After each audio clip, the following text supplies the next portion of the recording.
Hi, I'm Ms. Collier, and on this episode of the Tortilla Cat Files, I want to talk to you about the Salem witchcraft trials. Scout's lying on the computer. Sorry about that. Uh, Witchcraft trials were actually a very common thing in the past. They began happening in Europe in about 1330. They rose to a peak in about 1590, and actually the last witch was executed in Switzerland in 1682. I'm sorry, 1782. So this went on for several hundred years. Um, Many times when the witch finders came in, they literally burned every single woman that there was in town. Women were particularly vulnerable to charges of witchcraft. This was also apparently a really good way for a guy to get rid of a wife he was tired of, because divorce was not a thing.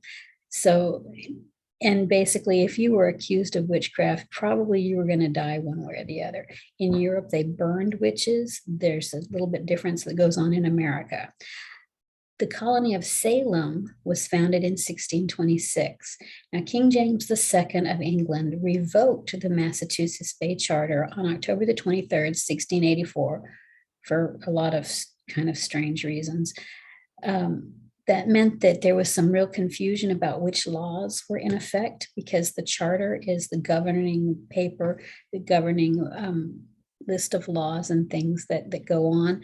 And so now nobody's really sure what's in effect. And that may have added to some of the confusion and the weirdness that went on during the Salem witchcraft trials. A preacher named Increase Mather, yeah, his first name was Increase, and Sir William Phipps, who was the governor of the Massachusetts Bay Colony, traveled to England to petition the rulers that were in charge then, William and Mary, to issue a new charter in 1689, but it hasn't taken effect yet. It hasn't been issued. Part of the problem in 1689 may have also been that there was going on what was called King William's War. This was between the British and the French, and it was taking place in upstate New York and in parts of Canada. And the British and the French were fighting over who was going to control that particular area. This caused a lot of the people who had already settled in that area to move farther south and end up in the Massachusetts colonies. And one of them, some of the people were ending up, what, Scout? She's chewing on my hand, sorry. Some of the people ended up in the Salem colony, and this caused some problems because, you only have so many resources, and now you've got more people, and what do you do with these people, and where are you going to put them? And most of them didn't have a whole lot of things, because refugees tend to have to leave a whole lot of their stuff and just come with what they've got. It's a bad situation. One thing we need to get straight is, and this was new to me, there were actually two Salems. There was Salem town, which was on the coast. It had a port, and it was a very thriving, almost an urban area in comparison for the day. Lots of wealthy people lived there. It was a up and coming community. This was the hot spot to be.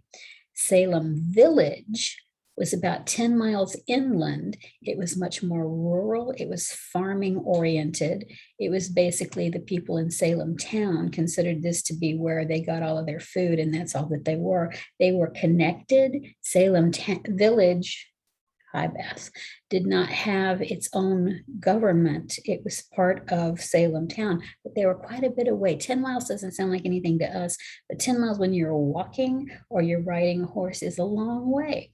So this was, kind of a hardship on the people in Salem Village. There were two main families in Salem Village, and they were not the best of friends. There were the Porters, who were wealthy, and they were connected to Salem town.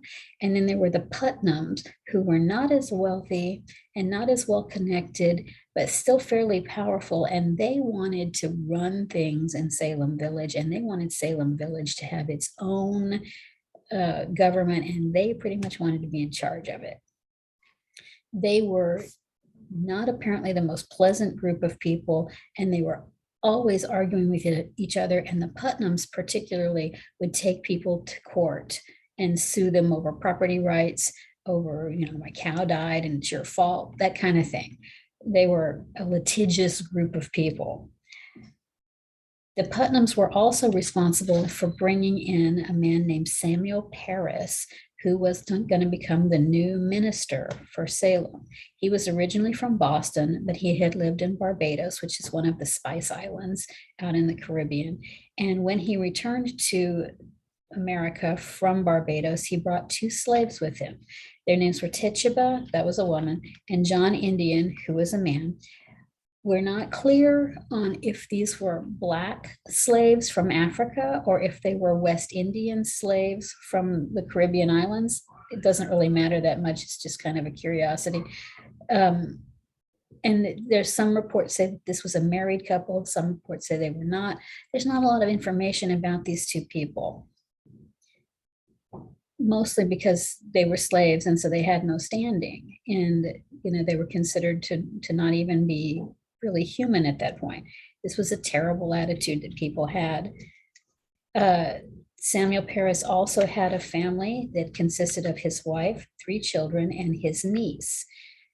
He had a contract with the people in Salem, which was a fairly generous contract for the times, for how much he was going to get paid and what his duties were and everything.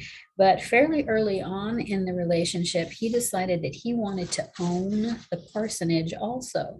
The parsonage is usually a house that's owned by a church, and they give that house over to the minister to live in as long as he's the minister of their church. Some churches still have parsonages today. It's just like it's part of their pay, basically. Well, he wanted to own this church, and he also had a very hard line on how religion was to be interpreted. He was not a very friendly kind of a person, and so this created a split in the community as well. Okay, starting early in January of 1692, maybe even into December, before in December of 1691, Betty Parris, who was the daughter of Samuel Parris, who was 9 years old, and Abigail Williams, his niece, who was 11 years old, and another girl named Ann Putnam Jr., who was 12 years old. So think of the ages of these children. If you're in 5th grade, 2 of these kids are around your age, and one of them is younger. One of these kids is maybe a 2nd grader. They began telling fortunes, looking at your hands and telling fortunes, which we see as a fairly harmless thing, haha, it's funny. Look your lifeline, whatever. It's funny. It was serious business in 1692. This was considered the work of the devil. They may have been taught to do this by Tituba. She had come from another culture where things were different. And, who knows? But they began doing this. When this was discovered, they started having physical symptoms. They started to have basically what looked like seizures. They would fall on the ground and they would shake uncontrollably. They would froth at their mouths. They would make weird noises. They would complain that they could see people's ghosts, basically, people who had left their bodies and their spirits had come over and they were pinching them on the arm or whatever. And then they would have marks on their arm, but did they do it themselves? I don't know. They were examined by the doctor. He could find no physical cause. Their behavior continued to deteriorate. And so their parents, the Parrises, had gone to another town to consult with another minister and left the 2 girls in the care of a neighbor whose name was Mary Sibley. Now, for reasons that seem really strange to me, she suggested that they make a witch cake, which is where you take flour and, this is gross, urine from the victims, mix it together and bake it. This sounds like the worst cake ever. Fortunately, they didn't feed this cake to a person. They did feed it to a dog. Why? I have no idea. Maybe they hope that whatever is bothering these girls will go into the dog, and who cares if that happens to them? I don't know. It was weird.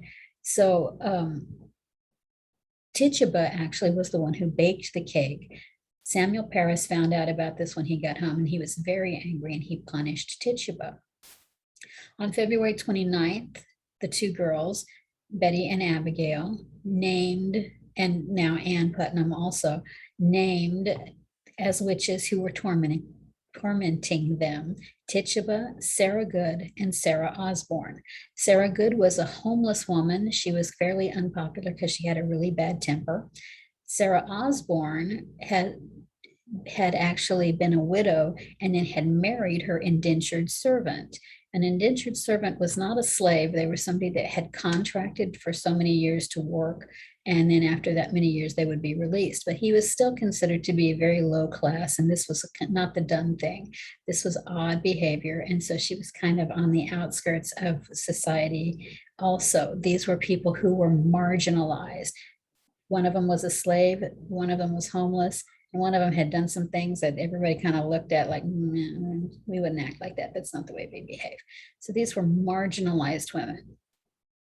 On March the 1st, these women were examined by the witch finders. They all denied everything. They denied that they were devil worshippers. They denied that they were witches, but eventually Tituba caved in under questioning, which I think, again, we can read as some torture that went on because she was a slave. And we know that Samuel Parris beat her on at least one occasion in this time period. So she ended up confessing that, yes, she was a witch. Yes, she had met with the devil. He had taken the form of a black dog. He had this big book that she had written her name in blood. And she saw the names of Sarah Good and Sarah Osborne and 7 other names in this book, but she couldn't read those 7 names. So now everybody's in hysterics. Oh my gosh, there's more witches, and there's at least 7 other witches, and we have to find out who they are. So now other girls start experiencing these same symptoms. Ann Putnam Jr.'s mother, her cousin, Mary Walcott, and their servant girl, Mercy Lewis, are also involved in experiencing symptoms. And now things just kind of take off. I'm not going to give you all of the names of the people that were accused because I'll give you the numbers at the end and you'll see why. But I'm going to give you the names of everybody that was accused and eventually executed. Okay. So on March the 12th, Martha Corey was accused and arrested. On March the 19th, Rebecca Nurse was accused and arrested. And she was an older woman and she was very well respected in town. So everyone was really surprised when she was arrested.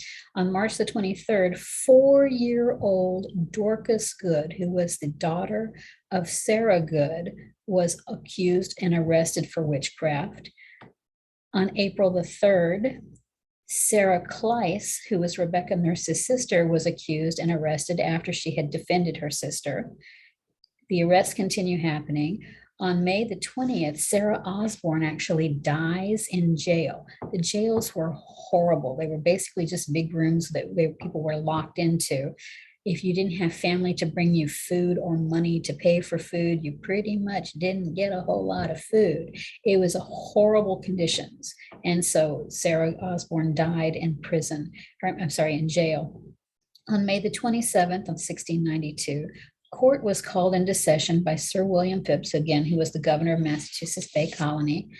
This court would consist of 7 judges and was presided over by the lieutenant governor of the colony, whose name was William Stoughton. The accused people were not allowed to have lawyers, which is sort of odd to me. And the court admitted what they called spectral evidence, which means that girls were accusing people of leaving their bodies, becoming ghosts or specters, and walking across the room over to where they were sitting and pinching them and doing all this stuff. And they're saying, look, I can see her. Look, she's pinching me. Look, she's doing all this stuff. And they would admit this as evidence, even though nobody else could see this. People would have dreams of, I dreamed that she came over and she poisoned my cow. Okay, that's evidence. There didn't have to be anything to back this up. And that's another odd thing. Because there was no actual charter in effect at this point, generally, if you were going to accuse someone of something in court, of doing something wrong to you, to be able to bring that trial forward, you had to pay a fee, kind of almost like bail, where you're agreeing that, yes, to the best of my knowledge, this is absolutely true. I have evidence that shows that this is true. Here's my money, and you take the trial. If the trial is found to be baseless, which means there's no evidence and it looks like you just made all this stuff up, the trial's thrown out and you lose your money. if the trial goes forward and there is found to be evidence, whether the person was convicted or not convicted, you got your money back because it was a legitimate trial. You had a grievance, whether it went your way or not. But if it was found to be baseless or frivolous, it was thrown out and you lost your money. None of these trials that were the people that were accused, nobody paid anything to get this done. So nobody had any reason to not accuse people because they weren't having to pay these fees. It was a pretty good sized fee. It was more money than you wanted to lose. So that's part of the weirdness that went on. There was no penalty for accusing somebody when there was no evidence. Okay, so if the people that were accused were convicted, usually they were hanged. But if they confessed and named other people, then they were spared and they were allowed to go back to their lives. On June the 2nd, Bridget Bishop, who had been accused and pardoned of witchcraft 12 years before, was convicted.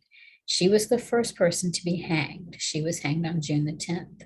On June the 16th, a man named Roger Toothaker, that's a terrible name, who had been accused of witchcraft, died in jail also. July the 19th, Sarah Martin, Rebecca Nurse, that was Susanna Martin, Rebecca Nurse, Sarah Good, Elizabeth Howe, and Sarah Wiles were all hanged. On August the 19th, John Proctor, George Jacobs Sr., George Burroughs, Martha Carrier, and John Willard were hanged. Now, George Burroughs had served as the minister in Salem between 1680 and 1683, and he had actually left the colony and was living in Maine. They sent deputies to go get him and bring him back to Salem to stand trial because they were accusing him of being the start of all of the witchcraft. He was the ringleader, even though he wasn't even still in town and wasn't in town when any of this was happening. He was convicted and he was hanged on the 19th. Now, interestingly, when he went to the gallows, which is where they hang you, he actually recited the Lord's Prayer perfectly, which all of the stuff that everybody said was that witches couldn't do that. So technically, how was he a witch if he could do this? And Cotton Mather, who was the son of Increase Mather, who was one of the guys that was trying to get the colony rechartered, was also a minister and was a fairly famous guy. And he was in the crowd when George Burroughs was hanged. And he started having some doubts about things because, how could he stand up there and say this Lord's Prayer when he was a witch? On September the 11th, a woman named Martha Corey was excommunicated and banished from the colony. And she was in her 80s. And now they're telling her, you have to get out. You can't take any of your stuff. You just have to get out and you have to go somewhere else to live. Her husband, Giles Corey, also in his 80s, on September the 19th of 1692, refused to plead. They said, he was accused, but he refused to enter a plea. And the plea is, you tell him you're guilty or you tell him you're not guilty. He wouldn't say anything. He refused. And so they took him out in the yard out in the back and put him down on the ground and started piling rocks on his chest. And all he would say, and every now and then they'd say, well, do you plead guilty or innocent? Will you enter a plea? And he would just say, more weight. And so they pile more rocks on him. This went on for 2 days until he was crushed to death. Now, I don't mean that the rocks squished him down until he was flat. That's not what I mean. But there was enough rocks on his chest that now his chest can't rise and his lungs can't expand and he can't breathe. So he basically suffocated in slow motion over 2 days, which is just horrifying. But he did finally die. On September the 22nd, Martha Corey, Alice Parker, Margaret Scott, Ann Perditer, Mary Esty, Samuel Wardwell, Wilmot Red, and Mary Parker were hanged. So they excommunicated Martha Corey, and then they went back and hanged her. That just, seems odd. Accusations were still going on. They were beginning to be accusations for people in other towns, the towns of Beverly, Malden, Gloucester, Andover, Lynn, Marblehead, Charleston, and even Boston. People were being accused of being witches and coming in spirit form down here to torment these girls. On October the 29th, I'm sorry, I skipped something. On October the 3rd, the preacher Increase Mather began to condemn spectral evidence and say, you know what, we need better evidence than this. This doesn't seem quite right. Took him a while, but he finally got there. October the 29th, Governor Phipps's wife was accused of being a witch. And he said, okay, that's it. We're putting a stop to this trial that's going on there. We're going to do this here in Boston in the Superior Court. And we're going to have regular judges and not have this special witch finder court going on. That court was instructed that they could not admit spectral evidence. It had to be actual physical evidence. On December the 3rd, Ann Foster died in jail, which is really sad because the trials resumed in January and February. And during that time, all of the 56 people that were still in jail and had been accused, only 3 of those people were convicted. And of those 3, the governor pardoned all 3 of them. But during that time, on March the 10th of 1693, Lydia Dunstan also died in jail. She was the last person who died, but nobody else was hanged again after the governor put a stop to the one court there. On April the 15th of 1693, Queen Mary ordered that all of the witchcraft trials be stopped. This was over. Y'all quit this nonsense out. So that was the end of all of that. Now, the aftermath. Over 200 people were accused of being witches. Somewhere between 140 and 150 of them, depending on whose list you look at, were arrested. 19 of them were hanged. 5 of them died in custody. That includes Giles Corey, that was the one that was crushed. On January the 6th in January of 1697, the General Court of Massachusetts declared a day of fasting to contemplate the tragedies. Y'all go in your rooms and think about what you did. Basically, this was terrible. Let's make sure this doesn't happen again. Ann Putnam Jr. actually apologized for her role in the trials, but to my knowledge, she's the only one that ever said, I'm sorry for what happened. She's the only one that ever expressed any regret there. The court ordered that 600 pounds be paid to the survivors and their families. In 1711, 22 of the original 33 who were accused were exonerated. The state apologized for the whole thing in 1957, and the last 11 people who were were suspected or convicted of being witches was exonerated in 2001. Now, what caused this? Nobody really knows. Some people suspect that there was a physical cause, that maybe the girls that were accusing these people were suffering from epilepsy. Scout's got her place now, there she goes. Were suffering from epilepsy, or maybe had eaten contaminated food and were suffering from hallucinations and things like that. It seems a little odd that so many people in this little cluster of people were suffering from epilepsy, and then it just stopped. It also seems kind of odd that the contaminated food was eaten by people, would have been eaten by everybody, and only these few people were affected by it.